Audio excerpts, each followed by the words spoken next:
কেমন আছো বন্ধুরা? আজকে আমরা শিখব বাংলাদেশের ৬টি ঋতু এবং ৬টি ঋতুর ইংরেজি নাম।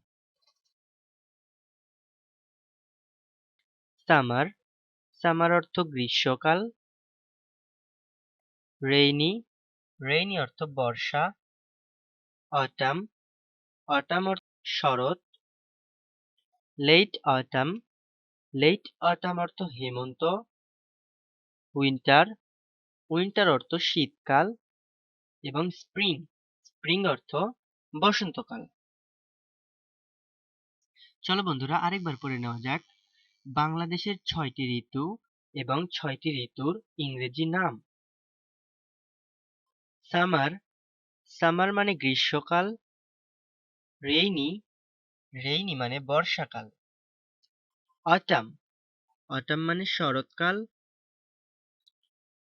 লেট অটাম, লেট অটাম মানে হেমন্তকাল। উইন্টার, উইন্টার মানে শীতকাল। স্প্রিং, স্প্রিং মানে বসন্তকাল।